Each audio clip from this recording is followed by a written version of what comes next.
नमस्कार, आप देख रहे हैं प्राइम टीवी और मैं हूं आपके साथ अनन्या मिश्रा। स्वागत है आपका प्राइम उत्तर प्रदेश में।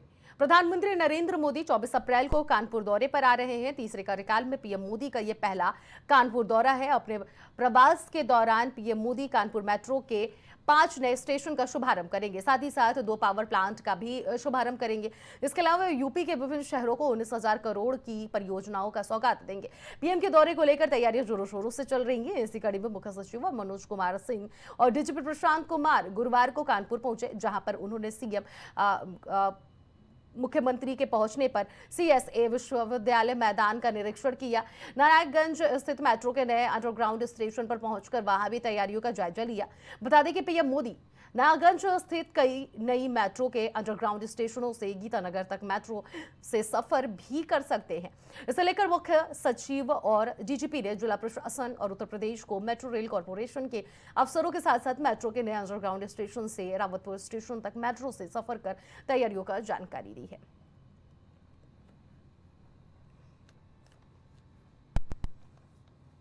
उत्तर प्रदेश में बीते दिनों तेज आंधी, बारिश और ओलावृष्टि से जनधन का बड़ा नुकसान हुआ है और कई जिलों में पेड़ और दीवार गिरने से लोगों की जान चली गई है। वहीं खेतों में खड़ी फसलें भी तबाह हो गई हैं। इस आपदा को लेकर मुख्यमंत्री योगी आदित्यनाथ ने शुक्रवार को प्रभावित लोगों की मदद के लिए निर्देश दिए हैं। वहीं मुख्यमंत्री ने आंधी, बारिश, ओलावृष्टि के दृष्टिगत संबंध जिलों के अधिकारियों को पूरी तत्परता के साथ राहत कार्य संचालित करने के भी निर्देश दिए हैं और अधिकारी क्षेत्र का भ्रमण कर सर्वे और राहत कार्य पर नजर रखें। आपदा से जन हानि और पशु हानि होने की स्थिति में प्रभावितों को तत्काल राहत राशि का वितरण करें। साथ ही साथ घायलों का समुचित उपचार कराया जाए। सर्वे कराकर फसल नुकसान का आकलन करते हुए आख्या शासन को भेजें ताकि संबंध में अग्रेतर कार्यवाही की जा सके। जल जमाव की स्थिति होने पर प्राथमिकता पर जल निकासी की व्यवस्था कराई जाए। गौरतलब है कि 17 अप्रैल की शाम को उत्तर प्रदेश के कई जिलों में अचानक मौसम बदल गया और तेज आंधी और बारिश के साथ साथ कुछ जगहों पर ओले भी गिरे थे।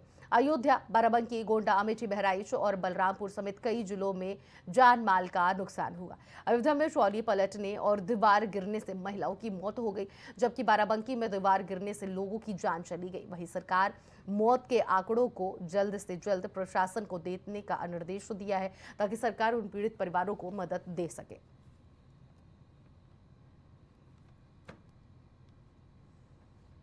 केंद्र सरकार ने सुप्रीम कोर्ट को गुरुवार को आश्वासन दिया कि वह 5 मई तक वक्फ बाय यूजर समेत वक्फ की संपत्तियों को न तो गैर अधिसूचित करेगी, न ही केंद्रीय वक्फ परिषद और बोर्ड में कोई नियुक्ति करेगी। कोर्ट ने वक्फ संशोधन अधिनियम की वैधता को चुनौती देने वाली याचिकाओं पर जवाब दाखिल के लिए 7 दिन का समय दिया है। बताया जा रहा है कि केंद्र सरकार की ओर से पेश सॉलिसिटर जनरल तुषार मेहता ने chief justice Sanjeev Khanna, justice Sanjay Kumar और जस्टिस के.वी. विश्वनाथन की पीठ को वक्फ संपत्ति को 5 मई तक गैर अधिसूचित न करने और केंद्रीय वक्फ परिषद और बोर्ड में कोई नियुक्ति न करने को लेकर आश्वस्त किया है।